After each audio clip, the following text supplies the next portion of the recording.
6 na taon matapos itigil ang usapang pangkapayapaan sa pagitan ng pamahalaan at mga rebeldeng komunista, nabuhay ang posibilidad ng pagbabalik ng peace talks.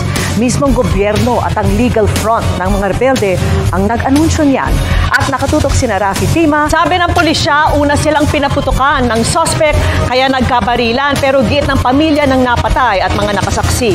Iba ang nangyari. Paglilinaw po sa aming iniulat kahapon, sinampahan pa lamang ng reklamo sa Department of Justice ang head ng security ng Manila Arena at ilang gwardya kaugnay sa pagkawala ng 6 na sabungero noong Enero. Wala pang isinasapang kaso sa korte ang DOJ, taliwas sa aming iniulat. Handa nang tumutok sa pagiging OIC ng DSWD ang isa nitong undersecretary, lalo sa gitna ng pagtulong sa mga binaha nating kababayan sa Visayas at Mindanao.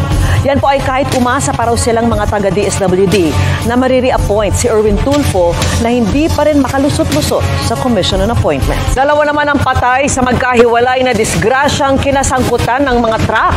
Ang isa, nasawi matapos tumalon mula sa truck na nawala ng preno kaya nang araro ng mga harap. Ang nahulikam na tagpo sa pagtutok ni Ian Cruz. Update po sa tangka-umunong panghahalay sa isang estudyante ng UP Diliman, may iniimbestigahan ng kuha ng CCTV at mga person of interest ang pulisya para sa ikareresolba ng kaso. Tinutukan po yan ni Tina Pangiliban-Perez. Matapos ang 4 na taon, pinawalang sala na sa kasong illegal na droga ang magpinsang inaresto sa Taguig dahil sa pakete ng shabu na pinalabas daw na nakuha sa kanila. Ang mga pulis na humuli sa kanila, 타임젯 gamma! これが 3D formation Deluxe Time Robot! Ako si Sara Duterte. Iisa lang ang Rodante Marcoleta sa Senado. Hindi natitinag at laging nasa panig ng tama. May prinsipyo, may paninindigan. Iboto natin ang number 38 sa balota. Rodante Marcoleta sa Senado. Kay Marcoleta, may pag-asa ka.